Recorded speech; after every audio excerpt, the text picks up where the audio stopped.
Dan itu yang akhirnya menyelamatkan dari yang tadinya banyak waktu luang, nggak punya uang itu ya. Jadi bener. Sekarang sibuk ya. Sibuk, Mbak. Aduh, saya kalau disuruh riset saya pusing sebenarnya, Mbak. Yang menarik, barang-barangnya itu dedaunan, Mbak. Kayak daun kari, daun salam, daun jeruk. Mau ngirim ke luar negeri, tentu kan harganya kalau kayak gitu lebih bersaing ya, Mbak ya. Tapi memang dia bukan yang kapasitasnya gede-gede banget gitu. Nah, yang lucunya di petani itu nggak ada, karena itu nggak ada budidayanya, Mbak, si daun kari ini.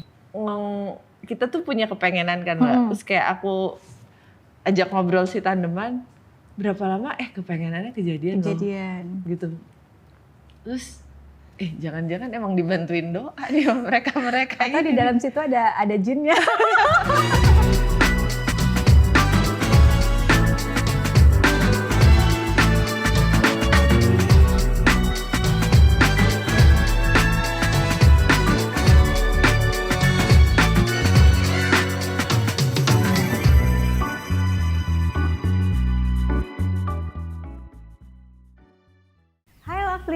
Welcome back to Her Talk with me Dita as your host.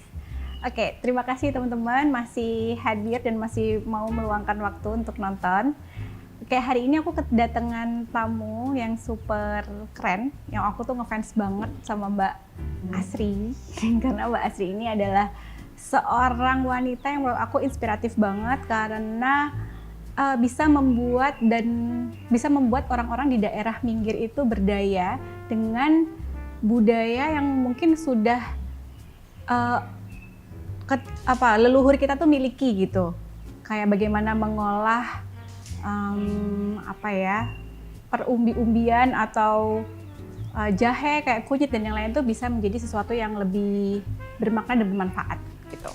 Nah, aku bisa bilang kalau Mbak Asri ini bisa memperkenalkan juga dari kelokalan itu tuh bisa menjadi sesuatu yang dikonsumsi sama internasional, memperkenalkan jamu dan semua olahannya tanaman-tanaman Indonesia itu bisa menjadi sesuatu yang dikonsumsi sama internasional. Jadi kalau aku bisa consider Mbak Asri ini sebagai pahlawan Indonesia, bener nggak Mbak? Selamat datang Mbak Asri, terima kasih, Mbak. Selamat siang. Ya, terima kasih.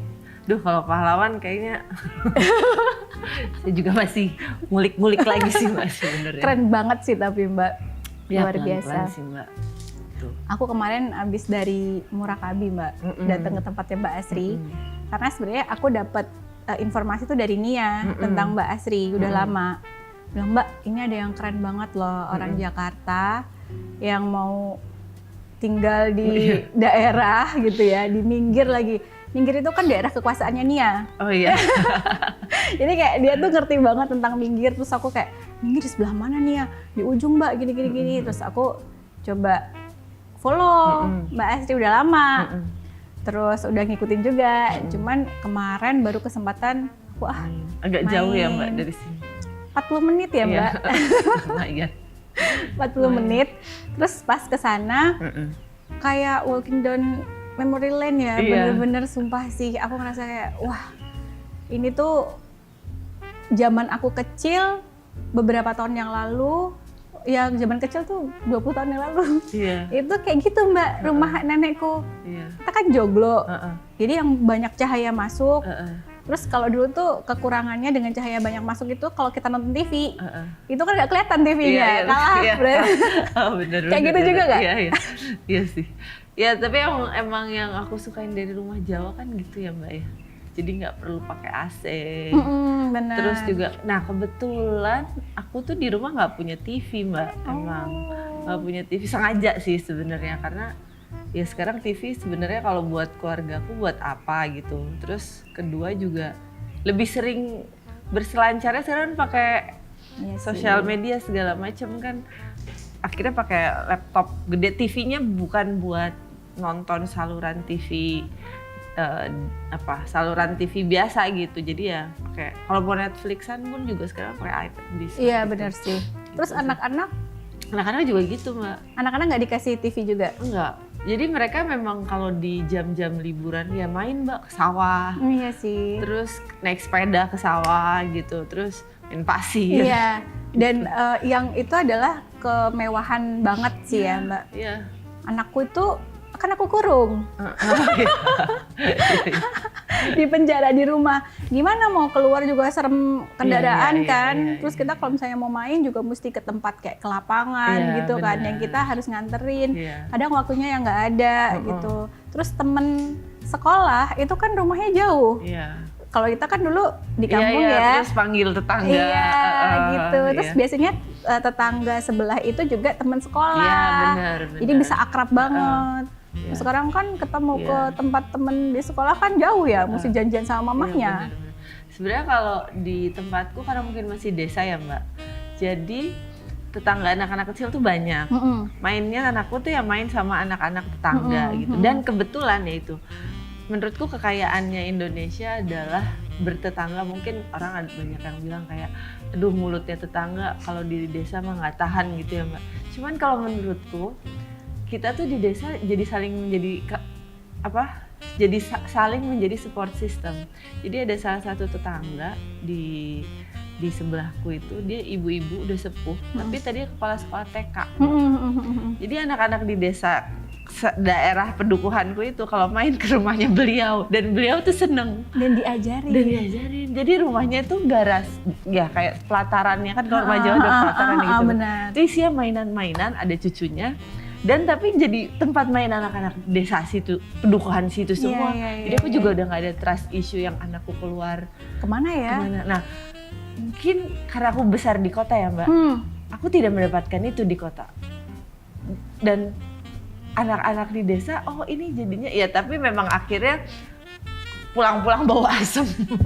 Jelas. Pulang bawa asem. Karena jelas. main bola Iya, terus benar. nyemplung ke sawah gitu. Tapi ya itu menurutku privilege sih Mbak. Iya. Dan itu masa kecilku Mbak. Iya, aduh itu enak Masa sih Mbak. kecilku. Jadi yang ke sawah depan rumah. Terus zaman dulu tuh waktu kecil-kecil sebelum SD itu kita udah bisa bikin sambel. Karena kan ngeliatin Masak-masakan ya? Masak-masakan terus beneran asli Iya. gitu.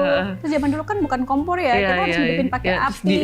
Iya, iya. gitu. Terus ya benar tadi sih, kayak tetanggaku itu ada namanya Mbah Umar, itu udah sepuh banget waktu zaman dulu. Terus dulu Minang. Terus dia kan udah sepuh kan nggak ada anaknya yang tinggal bareng kan. Jadi kita anak kecil-kecil itu yang main ke situ. Zaman dulu apa sih Mbak, pakai tungku. Terus kita bantuin mecah kayu. Bikin itu Mbak, bikin api. Terus misalnya Mbah Umar lagi bikin apa gitu, Mbah nyuwun terasine, terus bikin sambal sendiri sama teman-teman gitu. Jadi kayak lebih organik gak sih kita tuh, dan belajar lifestyle dari kecil. Lifestyle apa sih Mbak? Life skill. Iya, Life skill dari kecil. Iya, bener sih. Gitu. Dan aku kemarin pas kesana, wah ini sih, ini keren banget. Dan juga ini Mbak yang aku nggak habis pikir, itu kenapa lantai dibikin kayak emang kayaknya artis sih dia mah udah. itu sebenarnya gini Mbak, awalnya itu karena art job 2019.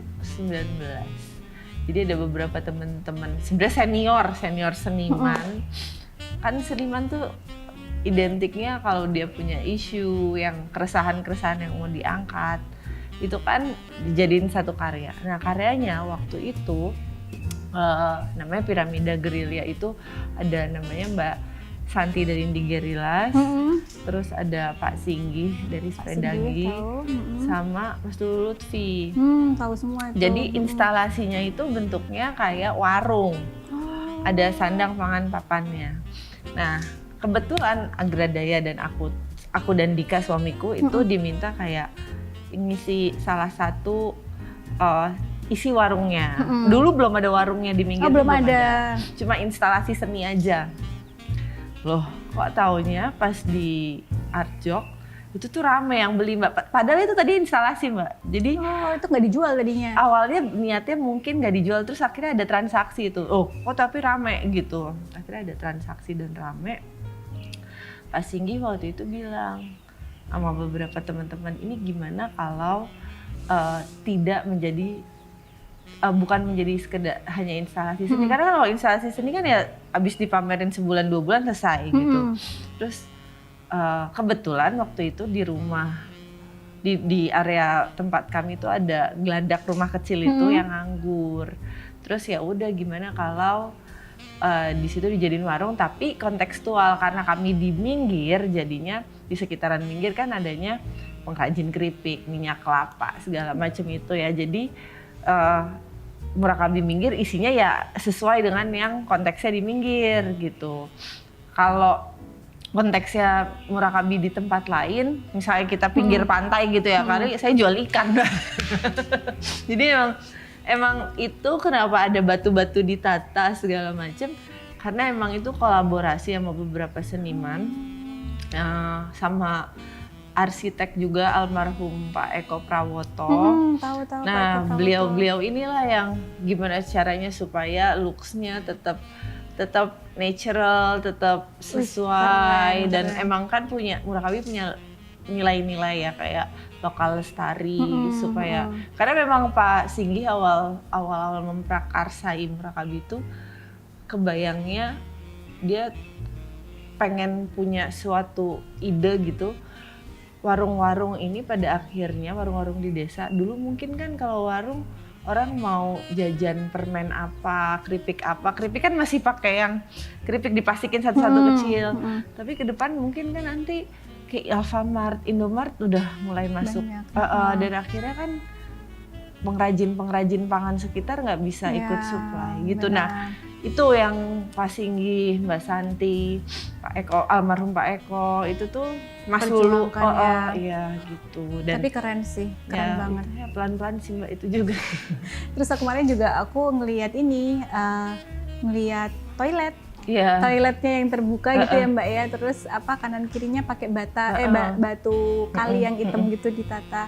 Ya itu juga bisa jadi sekat, tapi juga bisa fungsional sebagai toilet gitu. Jadi aku ngeliatnya ini kalau misalnya nggak tadi udah di-mention kalau nggak ada arsiteknya yang bikin kayaknya pinter banget deh ya itu antara arsitek atau yang punya keren banget. Itu yang ngedesain Pak Eko, almarhum Pak Eko. Emang beliau kan beliau selalu bilang kayak sebenarnya kan kelebihannya rumah tropis atau desain tropis itu kan jadinya banyak. Kan kita yang muda-muda nih suka ngeluh ya sama tampias, hujan, segala macem. Justru kalau di desain rumah tropis tuh katanya memang harus ya itu biasa gitu. Dan parahnya lagi karena global warming dan climate change itu tampias ini makin banyak gitu. Terus kalau yang kamar mandi itu sebenarnya kenapa desainnya begitu Mbak? Itu ya juga almarhum Pak Eko, cuman Pak Eko tuh memang dan anaknya namanya Mas Tegar itu memang mengangkat batu-batunya itu kan sebenarnya minggir itu kan deket banget sama Sungai Progo. Jadi batu-batunya memang kita mesen dari tukang batu yang suka ngambilin di Sungai Progo, minta dipilihin yang beliau tuh kayak punya satu spek ukuran batu gitu Mbak. Yang begini ya gitu, nanti dipilihin tuh sama tukang batunya, akhirnya dibikin jadi kamar mandi. Keren sih. Gitu.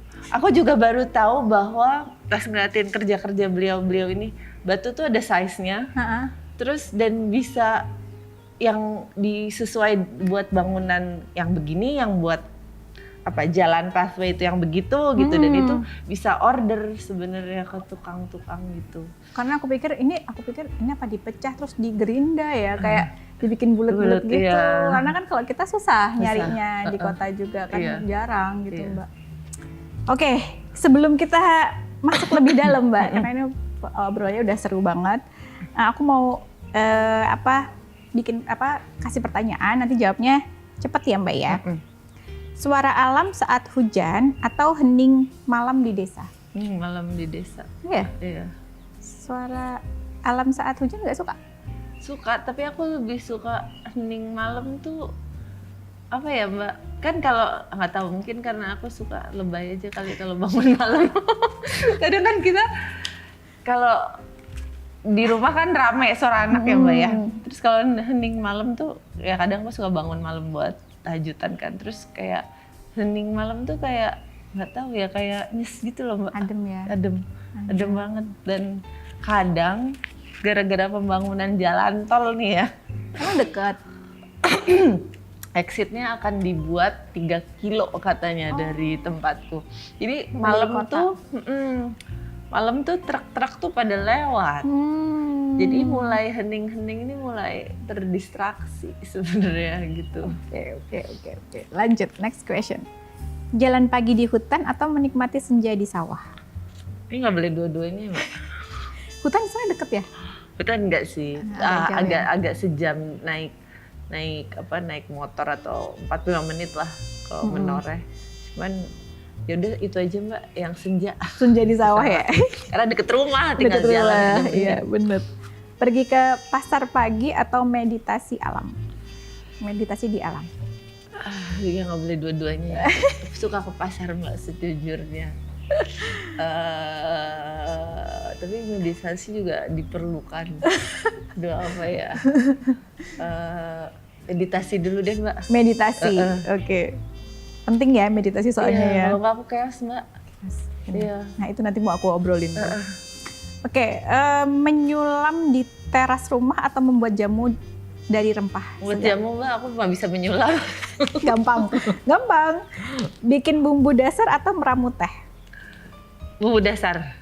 Lebih gampang ya, karena tiap hari ya. Iya, karena dan aku tuh seneng ngulek Mbak. Oh senang ngulek. Orang kan Berotot berat ya? ya. Tapi aku tuh nggak tahu karena mungkin kayak apa ya, meditatif kali ya buatku ya. Ada yang ngerasa juga bikin teh tuh meditatif, tapi kalau ngulek tuh aku ngerasa kayak meditatif aja sih Mbak, nggak tahu kenapa. Oke, siap. Kebun bunga atau kebun sayuran organik? Sayuran. Kebun sayuran. Sabun alami atau lilin aromaterapi? Lilin aromaterapi. Olahan makan dari bahan lokal atau meracik minyak esensial tanaman herbal? Makanan dari lokal. Makanan lokal, iya. Makanan Kemana aku nyobain juga. Meracik teh herbal di dapur atau menanam rempah di kebun? Menanam rempah di kebun. Loh, meracik herbalnya nggak ya? Karena kalau sebenarnya aku tuh suka herbal tuh asal muasalnya karena berkebun sih Mbak. Berkebun tuh juga buatku meditatif. Kayak sekarang ya aku kan belum sempet ngerawat kebunku lagi, udah chaos nih, udah musim kering segala macem. Tapi ya kangen gitu Mbak, kangen, dan itu tuh kayak ngobrol. Aku suka ngobrol sama tanaman. Jadi ya kayak gitu, suka aneh sih, cuman kayak emang ya suka aja emang. Katanya gitu sih ya, yang udah punya tanaman banyak itu mereka emang meditasinya adalah ngobrol sama tanaman. ngobrol sama tanaman. Dan somehow ini loh Mbak, kayak mereka mengerti. Iya. Aku tuh agak bingung, tapi kayak setelah beberapa lama kayak sampai aku kadang gini nih. Ini ada tanaman keluihku udah gede banget, padahal belum 10 tahun sih, tapi udah gede banget. Kamu doain ya tanah sebelah aku beli. Aku kayak gitu loh. Yang itu yang jadi pengerti itu. Yang di deket warung Mbak, yang deket kamar mandi. Oh, yang deket kamar mandi, yang depan jadi jalan naik. Gitu. Terus saking udah nggak tahu kayak udah kamu gede banget sih jatuhin genteng nih. Suka kayak gitu. Suamiku juga bingung sih, cuman kayak somehow soalnya beberapa kali tuh kita tuh punya kepengenan kan Mbak. Terus kayak aku ajak ngobrol si tanaman, berapa lama kepengenannya kejadian loh. Gitu. Terus jangan-jangan emang dibantuin doa nih sama mereka atau di dalam situ ada jinnya. Yang ikut cerit ya. Gitu lah Mbak. Iya. Oke deh, kita masuk lebih dalam ya Mbak ya. Tapi sebelum itu aku mau cerita dulu. Jadi zaman dulu di tahun 2000, kan aku udah tadi sebentar aku cerita ya Mbak. Dari 2006 itu aku mulai kerja, ya kan. Terus aku mencoba kayak furniture itu apa buat anak umur 19 tahun. Kita nggak relate amat lah gitu kan. Terus aku mencoba banyak banyak bisnis. Salah satunya tadi aku udah cerita, aku juga sempat ke indeks saham gitu. Tapi sebelum itu apa setelah itu ya? Sebelum itu apa ya? Aku itu ini Mbak, punya ternak bebek. Ternak itik gitu, dan itu cuma bertahan 1 tahun kalau nggak salah, Karena Itu di sini Mbak, di enggak, Bantul? di Solo Mbak. Oh di Solo. Jadi aku partneran sama temanku punya lahan di Solo, terus aku nitip ke dia. Nah, yang tadi aku bilang jadi pahlawan, kenapa aku bilang pahlawan? Salah satunya karena waktu aku jadi peternak bebek itu Mbak, kita tuh dihajar nggak sih sama harga-harga tengkulak? Itu sampai merana, semerana-merananya aku bisa bilang kayak gitu. Karena kita jagain si day old duck itu besar itu dengan penuh tantangan gitu ya. Kita harus merawat dia. Terus dimainin harganya nanti ya. Pas udah mau panen nggak dihargain. Iya. Nah kita nggak mungkin, kalau aku kan peternak ya, mungkin aku nggak punya pilihan karena ketika aku lamain lagi, manjangin waktunya, jangan deh sekarang nggak mau aku jual dulu gitu.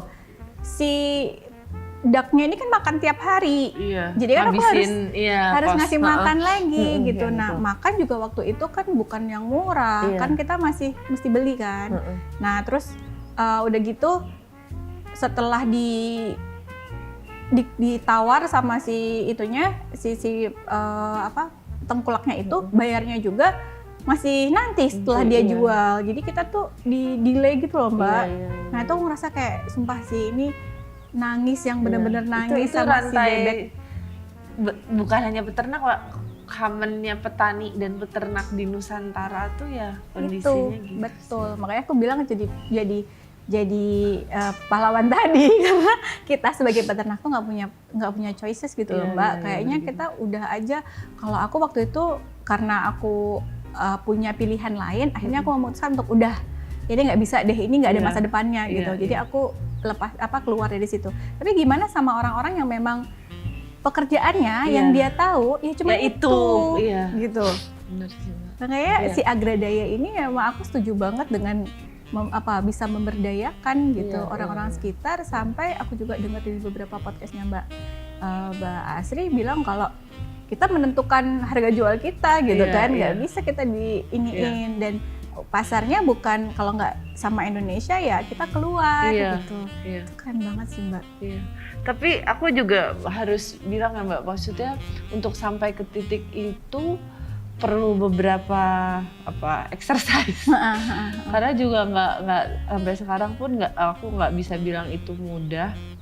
Dan ternyata untuk luar negeri juga kualitasnya kan juga harus bersaing, harus bersaing. Terus juga punya standar sendiri yang somehow itu di level petaninya sendiri tuh harus mau mengubah mindsetnya gitu. Benar. Jadi kayak ini sih Mbak, kemarin aku baru ngirim barang ke Swiss kan. Yang menarik, barang-barangnya tuh dedaunan Mbak. Kayak daun kari, daun salam, daun jeruk. Daun kari itu apa sih? Daun kari Mbak, namanya tuh dipanggilnya kalau di commonnya di Indonesia daun kari, kalau enggak salam koja. Nah, memang itu bukan tanaman yang biasa yang ada dibudidayakan di dan nggak ada di pasar Indonesia. kayaknya ya? Nggak ada, jarang banget itu numbuh. Tapi itu tuh di beberapa tempat itu liar gitu. Nah, ketika kita mau ngirim ke luar negeri, tentu kan harganya kalau kayak gitu lebih bersaing ya Mbak ya. Tapi memang dia bukan yang kapasitasnya gede-gede banget gitu. Nah, yang lucunya di petani itu nggak ada, karena itu nggak ada budidayanya Mbak, si daun kari ini. Beda sama daun jeruknya. Nah, karena apa? Simply karena nggak tahu, akhirnya nggak ditanam gitu. Nah, sampai ada yang aku tuh sampai ketemu petani mau ngirim barang kan Mbak, aku ngolah sendiri gitu.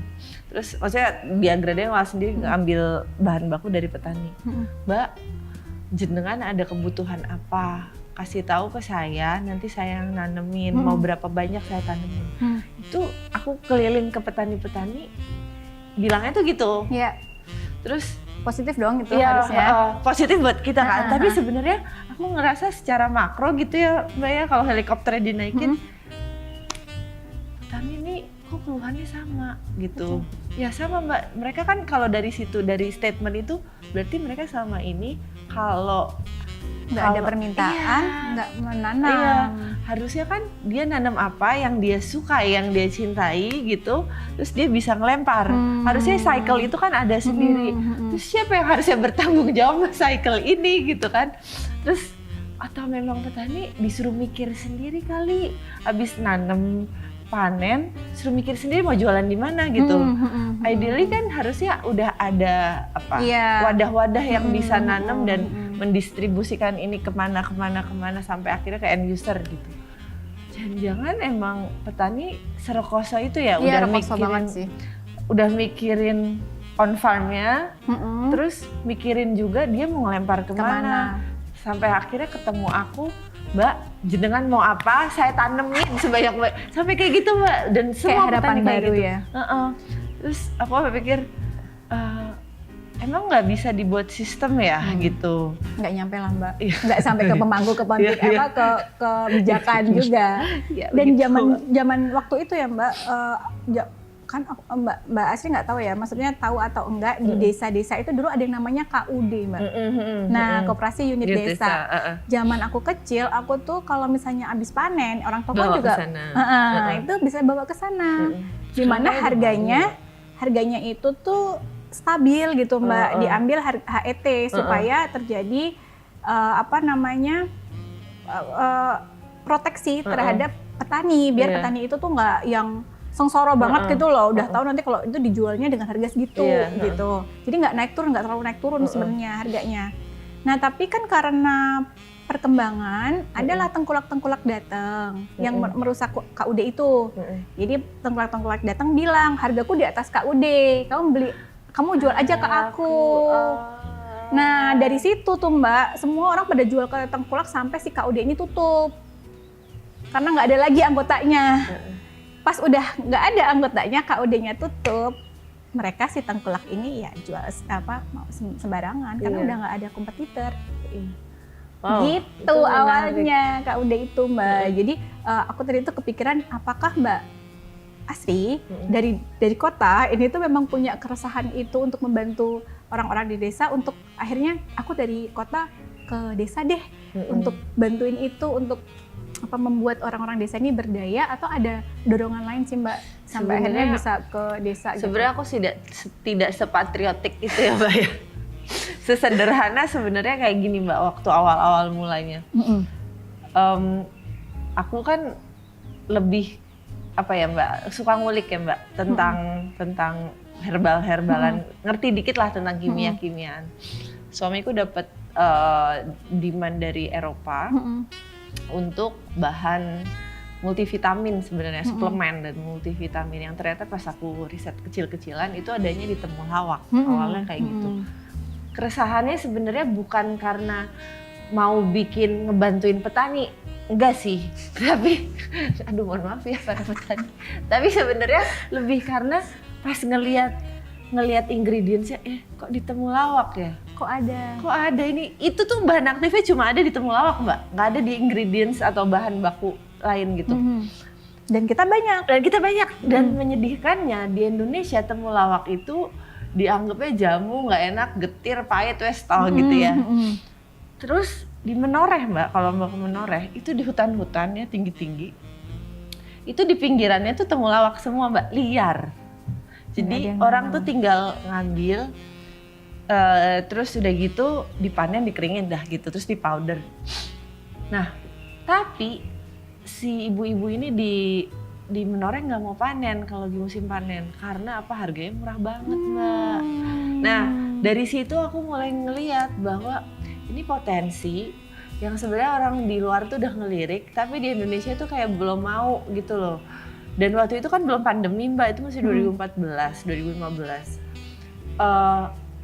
Memperkenalkan jejamuan itu tuh aduh PR banget Mbak. PR banget sih, PR yakin banget. aku Iya. bisa kebayang. Apalagi sosial media nggak kayak sekarang. Iya. Orang tuh belum punya kesadaran kesehatan karena belum pandemi kan Iya. Mbak. Jadi minum sekarang kan udah banyak ya minum kayak jahe, serai, tuh udah banyak. Dulu tuh kayak itu tuh kayak aduh itu eyang-eyang gitu. Nah, sampai akhirnya pandemi, boom, barulah orang tuh concern sama kesehatan sampai kayak sekarang. Nah, awalnya tuh ngelihat itu banyak di Menoreh, terus nggak dirawat, dan kita tidak hidup dari sini ya gitu, kita malah hidupnya dari yang lain-lain ya gitu, nggak dirawat hutannya gitu. Nah di situ awalnya Mbak, oh ternyata karena murah. Kenapa dia murah? Karena memang nggak tahu mau ngelempar kemana. Akhirnya begitu ada yang mau, ya dia terima. Oke, kita bikin pengeringan, kasih added value tuh, ditambahin added value, dikeringin satu step sesuai dengan grade farmasi. Harganya jadi lebih tinggi kan, dibandingkan cuma jadi sebuah minuman yang pahit gitu lah Mbak. Nah gitu akhirnya. Tapi itu bukan alasan pindah dari kota ke desa dong? Enggak sih, kenapa pindah dari kota ke desa sebenarnya lebih karena aku ngerasa ketika di Jakarta itu, apa ya Mbak, aku tidak merasakan hidup yang beneran gitu loh Mbak, maksudnya ya lelah ya Mbak ngikutin pace-nya lama-lama gitu. Walaupun sebenarnya dari kecil adalah masuk ke sekolah internasional dan lah. kuliah di Malaysia dan sebenarnya punya banyak banget alternatif pekerjaan yang keren-keren dengan basic itu, tapi memilih di desa itu nggak ditentang sama orang tua yang sudah menyekolahkan. Kalau bapakku sih enggak ya Mbak, cuman kalau ibuku tuh awalnya kayak pertama kali pindah ke Minggir ini kan aku nimba tuh Mbak, dia nggak menentang, cuman terus kayak dia nangis di Jakarta. Terus dia katanya dia ibu tuh, kata bapakku, ibuku menangis ngelihat pasangan muda gitu lagi ngedate di salah satu restoran di hotel sesuatu gitu. Terus kayak kenapa nangis? Pas dilihat sama bapakku, aku keinget Astri lagi nimba. Gitu. Aduh. Tapi kalau aku sih apa ya Mbak, ngelihat hidup tuh kan, maksudnya hal seperti itu, mau makan di restoran juga, kalau kitanya nggak happy kan nggak asik juga ya. Gitu. Jadi sebenarnya orang tua juga sebenarnya menyayangkan ya, pastinya awal-awal untuk keputusannya. Ibu sih Mbak awalnya, kalau bapak sih enggak. Ibu iya, terus berarti dorongan ini itu datang dari Indonesia Mengajar atau memang dari dalam hati? Mungkin anak-anak internasional tuh kadang dicekokin hal-hal yang kayak socialpreneur atau apa gitu nggak sih Mbak? Sebenarnya waktu kecil sih enggak ya, aku nggak dicekokin ya. Aku tuh ngerasa emang kalau nggak tahu mungkin itu apakah Jogjanya ataukah desanya ya. Karena aku ngerasa mungkin kalau di desanya bukan di Jogja, aku juga apakah betah juga, nggak tahu juga kan Mbak. Aku ngerasa memang pengen lebih mencari kehidupan yang seimbang sebenarnya Mbak. Karena one time itu aku di Jakarta kerja terus-terusan gitu ya nggak pengen aja sih Mbak. Terus tapi udah pernah coba? Udah pernah coba di Jakarta. Terus nggak pengen kayak gitu, terus abis di jalan emang kayak gini ya, hidup harus begini banget ya. Terus ya waktu itu 2014, 2013 dan udah mulai stres dan akhirnya kan kayak psikosomatis gitu Mbak, sakit gitu, asmaku kambuh gitu. Loh, kok ternyata pas aku pindah ke Minggir ini, walaupun Agradaya dulu belum bisa menghasilkan uang ya Mbak ya. Terus gimana itu tuh? Another issue tuh. Badanku sehat, tapi aku another stress yang harus kupikirkan adalah gimana caranya supaya ini bisa menghasilkan uang buatku hidup. Gitu. Benar. Nah itu another issue tuh. Dan ternyata abis pindah dari Jakarta punya uang, tapi aku sakit-sakitan. Di Jogja, di desa, aku sehat, tapi aku pusing. Aku pusing karena kan mau nggak mau harus punya penghasilan juga kan Mbak. Benar. Gitu. Itu aku belum nemuin rempah sebenarnya Mbak saat itu. Awalnya sesederhana itu kan Mbak, kalau kemarin ke Minggir tuh kayak ada joglo, terus di terasnya ada teras kan Mbak. Kan kalau sore-sore di desa-desa tuh banyak simba-simba yang habis dari sawah kan. Nah aku tuh suka merhatiin Mbak awalnya, orang desa nih kok sebenarnya hebat banget ya kehidupannya ya. Aku perhatiin deh, saking udah gabutnya dulu Mbak ya, badan sih sehat. Cuman tapi banyak, itu bener-bener gak ada kerjaan Mbak? Iya, banyak waktu luang, gak ada uang Mbak. Cuma gak ada uang, lucu. Terus pas ngelihat simba-simba nih, dia bawa hasil ngaritnya dari sawah, ngarit buat sapi, Mm-mm. terus juga bawa hasil kebunnya, dia ngeramban kan, terus dia makan saat itu. Apa tuh hasil kebun yang dimakan? Ya apa aja yang dia tanam, dia ramban dari sawah terus dibuat makan di rumah kan malam harinya. Nah di situ aku mikir sebenarnya orang desa ini dengan kultur kehidupan yang kayak style kehidupan yang kayak gini, mereka ini udah berdaya loh, bisa makan saat itu dari apa yang dia punya gitu. Tapi ya jangan harap terus bisa makan hamburger dari sawah gitu, nggak ada gitu. Cuman kalau untuk hasil kandangnya ada telur, ada ayam gitu.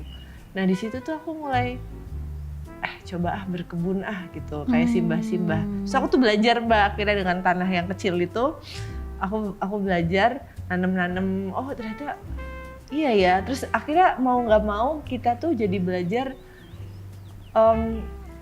tersentuh sama sustainability. Oh ternyata memang yang paling dekat ketika kita di desa adalah tanah tuh dekat dengan kehidupan masyarakat desa gitu. Makanya ketika dia nggak punya sawah, dia nggak punya tanahnya diambil gitu ya, jadi kayak tercerabut banget sih Mbak. Karena menurutku petani itu sama sawah dan kehidupan masyarakat desa tuh erat banget gitu.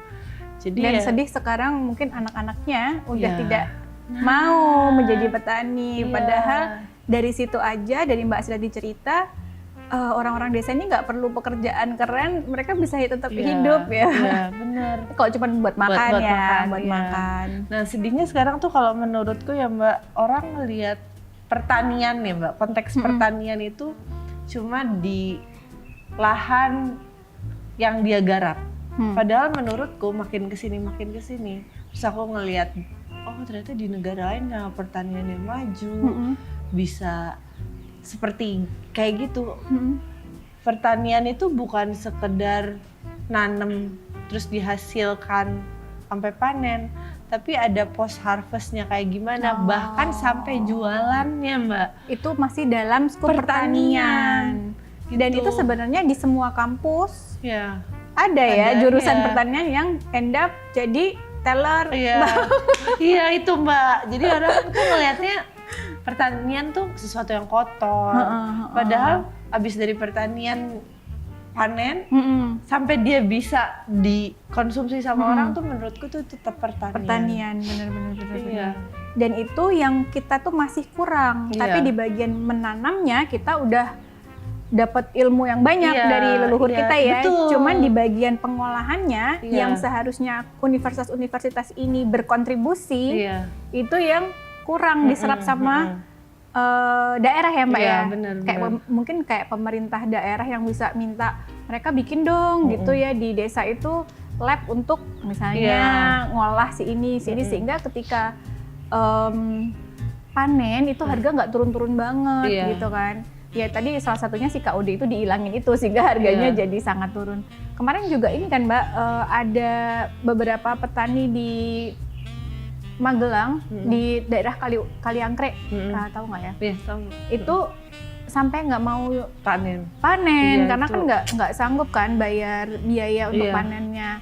Akhirnya ya ada gerakan-gerakan dari masjid Mbak, pada belanja ke sana. Nah alhamdulillah kita juga kemarin juga bagian dari itu juga gitu loh, karena nggak tahu ya, mungkin karena aku rootnya di desa, pernah di kampung, rasanya kayak tersentuh juga gitu loh ngeliat orang-orang kayak gitu.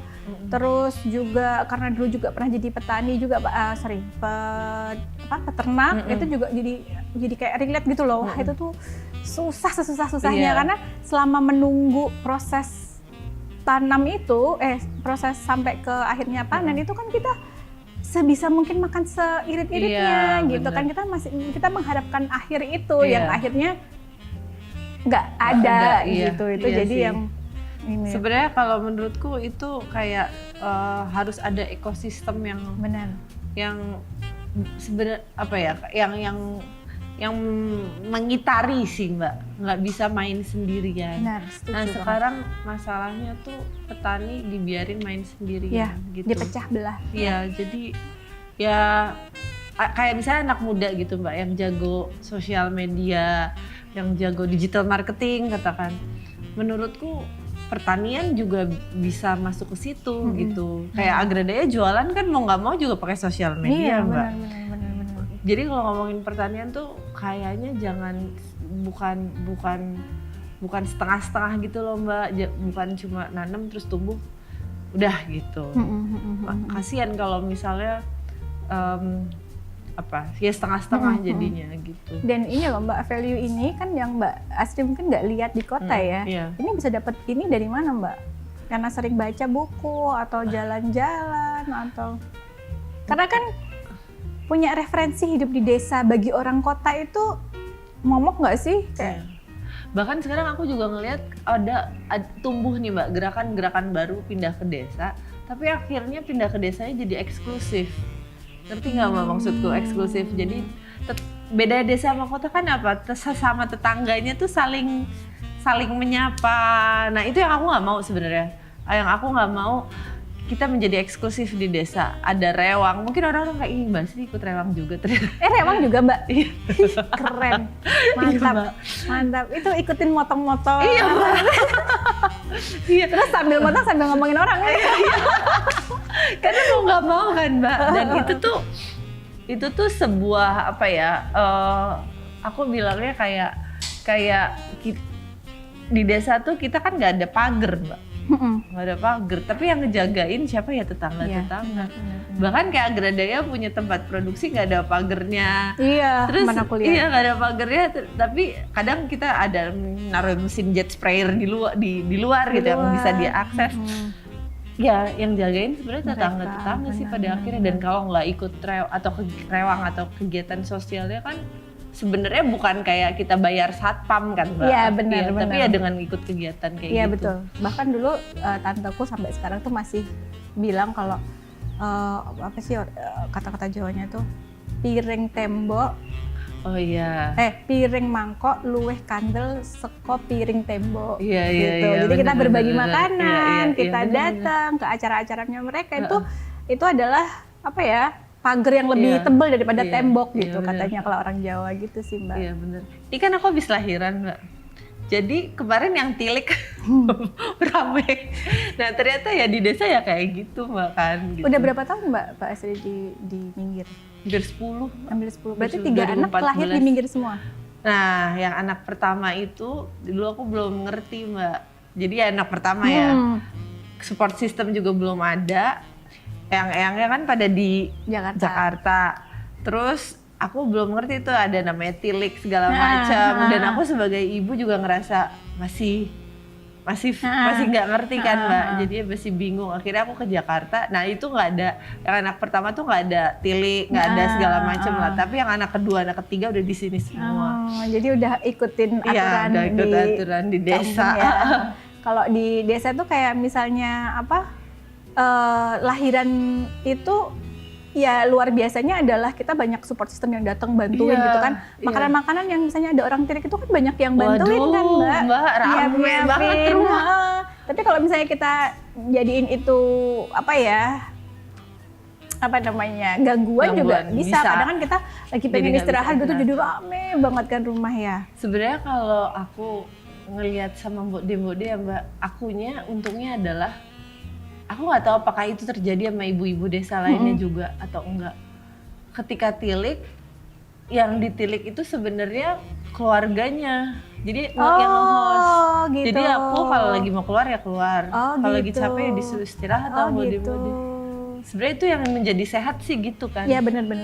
Nah kalau aku kemarin waktu lahir anak terakhir juga di desa kan, di rumah ibuku balik tuh ke sana. Itu 2 bulan Mbak aku nggak berhenti dapat tamu. Nah aku sakit. Iya habis itu sakit. karena kan mungkin ibuku kan nggak enak ya, maksudnya kayak kamu yang ditilik kamu nggak datang gitu. Kalau di nggak hadir gitu loh kalau di rumah ibuku. Tapi kalau di Minggir berarti ibuku aja cukup, nggak perlu aku keluar ya. Nah itu aku jadi malah sakit karena nggak bisa istirahat. Mbak malam kan begadang, nyusuin. Pagi kan mau tidur harus nemuin tamu gitu. Tapi ya seru banget. Nikah kan juga aku di kampung, jadi dengan segala keren banget di desa itu saling tolong menolong, nggak ada uang apa segala macam kan. Itu sih luar biasa. Nah Mbak Asri, kita sekarang ke bisnisnya ya. Nah si Agradaya akhirnya lahir nih dari tadi keresahannya Mbak Asri, terus lihat potensi kayak gitu kan. Terus tadi Mbak Asri juga cerita bahwa internasional itu juga akhirnya bisa jadi salah satu solusi untuk jamu-jamuan ini tuh bisa dihargai lebih keren gitu. Nah, step-stepnya itu Mbak, apa aja Mbak yang dulu dilakukan di awal? Apa gedorin satu persatu, bayar-bayar, atau ikut kayak apa sih Mbak kalau di ini tuh kayak kementerian, KM ngapain gitu? Pertama aku ngebagi tugas sama suamiku ya Mbak. Jadi suamiku tuh sama aku sama-sama dia graduate, tapi kita megang dua hal yang berbeda. Suamiku Andika itu megang lebih ke bisnisnya. Bisnisnya dalam arti kata ya expanding networknya sampai kemana gitu. Sedangkan aku lebih ngeriset produknya, barangnya gitu. Nah, alurnya sih biasanya adalah ketika ada demand dari market, mau itu lokal ataupun luar negeri, aku riset dulu ini possible nggak sih untuk dilakuin gitu, possible nggak sih untuk dieksekusi gitu. Nah, tapi juga harus realistis gitu. Kadang kita ngerasa demand-nya, kita mau bikin produk sebagai orang produk kan Mbak, bagus banget. Harganya, pasti ini Eropa suka nih, biasanya kan suka mahal-mahal orang Eropa kan. Terus tapi ternyata harganya mahal banget gitu. Nah, harus realistis sih gitu. Dan yang harus dilakukan juga adalah memperbanyak network ya Mbak. Dan itu network itu sebenarnya yang aku salut dari suamiku adalah dia tuh bisa ikutan kamar dagang gitu loh Mbak. Kamar dagang negara mana gitu. Nah, dia tuh telaten buat yang tahu celahnya ya, kalau aku mungkin enggak. Dia tahu celahnya di situ. Terus tapi memang nggak bisa sendiri kan Mbak, akhirnya ada turunan-turunannya, kayak misalnya kamar dagangnya Jerman, di Jerman minta spek kualitasnya yang kayak gini. Nah, itu aku yang siapin biasanya. Itu aku yang siapin. Nanti biasanya ada kayak semacam prototyping dulu produksi kalau emang mau ngirim barang. Prototyping produksi, speknya udah sesuai atau belum, nah baru nanti ke produksinya gitu. Itu berarti cukup lama ya prosesnya, mulai dari dapat sampai akhirnya kirim gitu. Dan mereka mau nunggu? Kalau buyer, nah lucunya juga adalah buyer yang udah kenal sama kami yang terus-terusan, itu tuh bukan buyer yang sekali datang terus pergi gitu Mbak. Jadi memang sudah punya build the trust-nya tuh panjang. Jadi dia diajak kayak kemarin ke Swiss nih Mbak, aku bilang bahwa ini cuma bisa setengah dari kapasitas kalau kamu mau ngejar kontainer di Surabaya gitu. Mau on time berangkat dari Surabaya tanggal 10 gitu. Nah, dia nggak apa-apa. Jadi aku sering ketemu buyer-buyer yang kayak gitu Mbak. Memang bukan buyer yang one hit shot, kayak misalnya dia kayak datang belanja segini-gini udah terus pergi gitu. Biasanya ntar dia bawa tahun depan balik lagi bawa kontainer, dia minta kita lagi gitu. Itu sih Mbak. Nah, jadi karakter buyernya kalau aku lihat juga beda ya Mbak. Kan ada yang kayak buyer-buyer gebiah uyah gitu Mbak. Semua dimauin gitu, tapi nggak peduli kualitas, relasi nggak di-maintain, nggak peduli juga. Besok dia tahun depan datang lagi ke Indonesia, dia cari yang baru, produsen lain, kan suka ada yang kayak gitu. Nah, kalau ini kebanyakan buyernya Grade itu nggak gitu. Bahkan ada juga yang dari Jepang, buyer kita itu dia malah kayak udah punya komunitas Mbak, orang Jepang yang suka minum jamu. Itu aku juga jamu itu dari mana? Aku juga nggak ngerti. Dia tuh orang Jepang tuh suka meriset ya. Dia suka meriset sampai akhirnya dia main ke Indonesia awalnya. Dia menyadari bahwa Indonesia tuh punya banyak kekayaan alam buat kesehatan, dan dia jatuh cinta banget sama jamu sampai akhirnya komunitas itu tuh berkembang dan akhirnya nggak minta barangnya tuh dari kita gitu Mbak. Nah, itu tuh juga kan agak aneh ya Mbak, buyer kayak gitu ya, spesifik, tapi rutin tiap berapa bulan terus minta barangnya ke kita. Dan itu yang akhirnya menyelamatkan dari yang tadinya banyak waktu luang, nggak Iya. punya uang itu ya. Iya, Jadi sekarang bener. sibuk ya. Sibuk, Mbak. Aduh, saya kalau disuruh riset saya pusing sebenarnya, Mbak. Oke. Mbak, nah terus kalau dari yang sudah punya Mbak Asri udah lihat gitu ya potensinya Indonesia, yang tadi orang Jepang juga udah sampai kenal jamu-jamunya Indonesia. Optimis nggak sih Mbak kita itu udah deh kita tuh fokus di sini aja, Iya. orang-orang kampung tuh fokusnya Iya. di sini, nggak usah bikin makanan-makanan mentai-mentai deh Iya, gitu iya, ya, iya, gitu iya, kan. iya. Kita fokus ke sini aja gitu. Iya. Itu menurut Mbak Asri kita berani nggak sih bilang kalau udah kamu hidup di sini aja, bisa Iya. kok hidup gitu. Aduh, bisa banget, Mbak. Menurutku ya ampun. Indonesia tuh udah kadang tuh gemes banget kalau ngeliat kayak gini gitu. Nah, Indonesia tuh udah kaya banget, tapi emang mungkin kita tuh, aduh nggak mau nyalain pemerintah sih, cuman kayak kita tuh bingung mau ngapain gitu. Kita nggak tahu kita kayanya di mana, sampai akhirnya kita tuh bingung mau ngapain. Jadi misalnya nih gini, Mbak. oh iya benar. Nah, jadi kita tuh udah punya hasil hutan tuh segala macem, tapi ngerasa hutan tuh cuma bisa buat makan sehari-hari, nggak bisa buat bisnis. Iya. Padahal kalau treatmentnya benar, kunyit di dalam hutan itu tuh grade-nya lebih tinggi daripada kunyit yang ditanam di Ditanam di pot. polybag gitu. Grade-nya lebih tinggi. Secara nilai angka di bisnis itu juga lebih, transaksinya juga lebih tinggi tuh buat ke perusahaan-perusahaan obat gitu. Tapi Indonesia nggak ngelihat itu, Mbak. Semua hutannya akhirnya Ditebang. dibabat, dijadiin sawit karena high demand gitu. Nah, Sedih banget. ini tuh yang menurutku aku juga kayak, oh jangan-jangan kita tuh kita nggak ngerti ini gunanya buat ini, terus kita bisa scaling up jadi bisnis, akhirnya kita Ayo bisa dong, hidup Mbak, dari sini. ngomong lebih kencang lagi. Jangan-jangan kita tuh nggak ngerti itu Nggak ngerti sebenarnya. sih, aku yakin nggak ngerti sih dan nggak sabar. Iya. Kan kita maksudnya negara dengan literasi baca yang Iya, kecil iya, banget iya, kan. Mungkin iya. hal-hal kayak gitu kan jadi yang gampang apa yang di depan mata, Iya, si nah sawit itu. Ya. Aku tuh dikasih tahu kemarin ada peneliti, Mbak, the professor, associate professor dari Jepang. Dia datang ke Agradaya. Awalnya aku kaget. Dari Jepang dia. Dari Jepang, dari Tokyo University. Kok ngapain kami ini? Iya. Dede rempah-rempah. Terus dia cerita bahwa penelitian dia tentang rempah dan herbalnya Indonesia loh. Dia Wow. actually dia orang Indonesia tapi udah kayak 16 tahun dan udah associate professor di sana. Dia cerita bahwa sebenarnya terutama untuk pala di Aceh, pala di Maluku, pala di Sulawesi sama di Papua itu kan beda-beda. Nah, pala di Aceh itu memang yang diambil ada namanya bahan aktif namanya myristin, itu diambil buat pabrik Coca-Cola di Amerika memang. Tapi terus dibabat hutannya Aceh. Ya Allah. Terus? Akhirnya si Coca-Cola ini bingung kan. Ya ampun. Buat Berarti bahan Coca-Cola ini baku. selama ini tuh bergantung pada kita. Iya, buat ngambil myristin itu mah. Terus akhirnya ngambil pala yang di Indonesia Timur. Padahal pala di Indonesia Timur itu bukan myristinnya tuh rendah, tidak ada kandungan yang rendah lah. Jadinya nggak sesuai spek sebenarnya. Nah, aku berdasarkan cerita itu, aku tuh kayak jangan-jangan ke Indonesia nih emang nggak ngerti. Nggak ngerti. Ini Mbak, tuh yakin buat aku. apa? Cara scaling up-nya gimana? Dan terus orang-orang begitu yang bisa- ngerti itu pada diem, Mbak. Iya.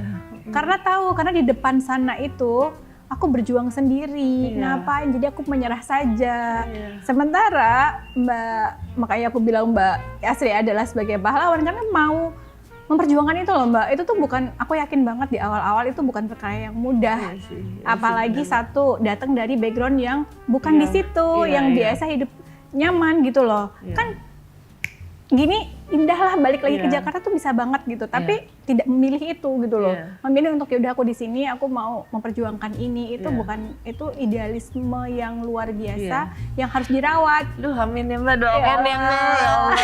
Dan gimana ketika aku tuh ya Mbak, kadang kalau baca-baca kayak apa sih, baca-baca buku tentang apa yang menggelitik gitu, terus melihat di sekitar kita itu tuh tidak seideal itu tuh Iya. rasanya bisa sampai berhari-hari, Anxiety berminggu-minggu, gitu ya, Mbak ya? sampai nggak bisa tidur gitu loh, kayak aduh kebawa mimpi gitu Iya. kan. Nah itu kayak gitu-gitu tuh Mbak Asri menghadapi hari demi hari setiap hari itu rasanya piye Mbak?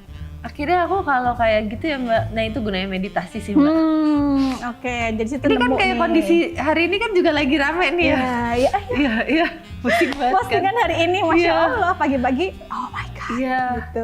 aku akhirnya lebih kayak ya eh, hadir diri untuk hari ini dan kenapa aku kayak harus meditasi. Kalau pagi kalau nggak chaos Mbak, Iya. kepikiran segala macem Itu gitu. aku jadi nyambung tadi. Oh, kenapa meditasi itu bukan cuman jadi sok-sok meditasi ya, Iya, tapi iya. emang bener-bener Iya. satu hal yang sangat penting Iya. gitu. Karena melihat kita orang yang punya ilmu yang Iya. tahu mesti gimana tapi Iya.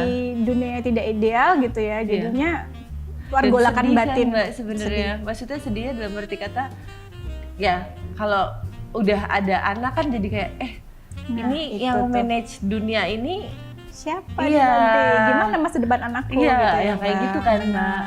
Gitu sih. Dan Ya, itu juga next questionku adalah gimana Mbak Asri bisa mendidik anak-anak? Apakah anak-anak ini akan diajarin juga tentang apa sih kita itu harus gimana sih, atau tinggal di desa juga berkarya demi ini, atau ya udah terserah kamu deh, atau diperkenalkan sama internasional juga gitu. Iya. Gimana tuh? Kalau aku pribadi sama suamiku ini juga jadi topik di rumah Mbak sebenarnya. Jadi topik di rumah karena ada pertanyaan juga, Indonesia kayak gini nih. Pindah aja, Po. Anak-anak mau di mana gitu. Iya. Sedangkan aku sendiri bisa dibilang kan Mbak, masa mudaku aja tidak di Indonesia gitu kebanyakan. Terus pas ngelihat negara kayak gini mau gimana? Nah, aku sama suamiku akhirnya ngelihat bahwa ya kalau mereka mau di luar negeri nggak apa-apa gitu, kita bebasin gitu. Cuman dia tahu akarnya pulang kemana gitu. Ya kita yang di sini, tapi kalau kayak layangan tuh akhirnya dia Nggak benar-benar lepas. nggak bener-bener lepas Karena gitu. Dia tahu ada rute. talinya. Akhirnya kayak gitu sih Mbak. Dan aku sangat bangga ya anakku bisa bahasa Jawa. Maksudnya karena Ya Allah, pada keren akhirnya itu menjadi identity dia gitu. Dan ketika itu nanti pun dia mau kuliah di mana, di luar negeri, berkarir di mana nggak masalah, tapi kamu pulangnya kemana gitu. Karena pusing banget sebagai individu, aku rasa kayak gitu. Orang tuh ketika dia sudah besar, mimpinya tergapai, cita-citanya tergapai, dia kesana kesini tapi dia nggak tahu akarnya, itu sebagai individu Kosong juga aja ya. betul Mbak. Kosong, Gitu. benar. Gitu sih Mbak. Kayak tujuan kita tuh mau pulang tuh mau kemana, Iya. karena yang kita ternyata hidup itu selama ini ya semu aja Iya, gitu ya, benar, tercapai terus udah benar. gitu apa gitu Iya. kan, nggak punya value yang dalam gitu ya Mbak ya, roots-nya itu tadi. Nah, mendukung itu Mbak, berarti kan harus ada pendidikan yang mensupport apa yang Mbak Asri sama Mas Andika punya gitu ya. Maksudnya kayak aku pengen anakku tuh kayak gini. Nah, pendidikan di daerah itu kan apalagi di kabupaten gitu ya, jauh gitu dari Jogjanya sendiri itu mungkin sekitar 40 menit tadi ya Pak ya. Itu tuh gimana caranya cari sekolah yang bisa, aku kayaknya anakku harus ke sini sih supaya dapat value-value itu. Sebenarnya pertanyaan ini cuman bikin lama durasi karena aku tahu jawabannya. Kayak ibu-ibu. Karena jawabannya adalah bagi orang-orang yang orang tuanya udah jagoan, sebenarnya ya madrasah itu di dalam rumah itu sendiri gitu kan. Kayak Mbak Asri sama Mas Andika, menurut aku dengan keidealisannya masih bisa hidup aja. Normal seperti orang-orang di sekitar situ dan tidak mengalami goncangan yang luar biasa, itu tuh udah profesor lah menurut aku gitu. Jadi ngajarin anak-anak gitu kan, dan anak-anak itu kan memang dari lahir emang pintar, jadi ngelihat aja dia udah nyerap kan Mbak, mesti gimana gitu. Jadi ya nggak apa-apa lah ya, coba aku tanya aja.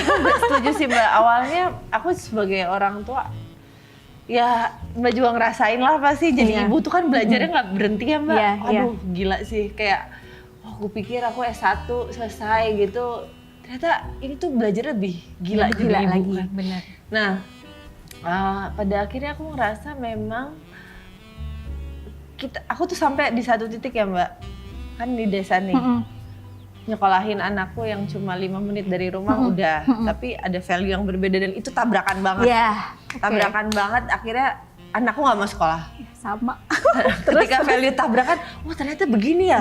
Aduh kok aku gini ya. Aku nggak bener banget sih cari sekolah gitu. Ada kesalahan, ada ngerasa menyalahkan diri sendiri gitu. Akhirnya aku udah sempet tuh keliling ke sekolah-sekolah, aku trialin anakku satu-satu, ada kali 5-10 sekolah aku masukin. Ya ampun, terus anakku sampai capek sendiri.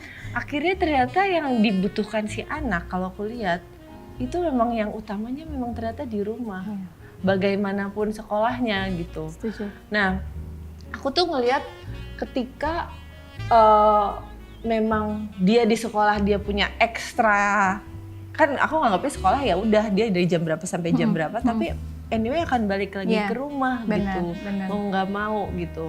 Karena pada akhirnya ya anak tuh sangat melekat sama si orang tuanya kan gitu jadinya. Dan privilege-nya adalah punya orang tua yang pintar, nggak usah jauh-jauh sekolah.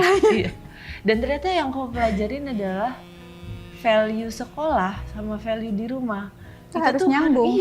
Harus nyambung. Aku tadinya pas karena waktu itu anak pertama ya Mbak, wah aku ngaco banget sih. Iya ngaco banget sih. Akhirnya pindah nggak sekolahnya? Pindah waktu itu pindah karena aku tadinya nggak ngerasa ini masalah di rumah, masalah beda value, tapi kok nih anak nggak mau sekolah, terus kok bener-bener akhirnya tiap pagi drama gitu Mbak. Sama sih, sama. Aku dua Mbak kayak gitu semua. Jadi aku pikir itu sekolah bagus, itu nanti anakku akan merespon dengan baik gitu ya. Ternyata responnya tidak seperti itu gitu, dan dia itu udah yang paling, kalau yang gede itu punya pemikiran gini, aku nggak sepintar teman-temanku, aku udah nggak usah aja, aku di sini aja.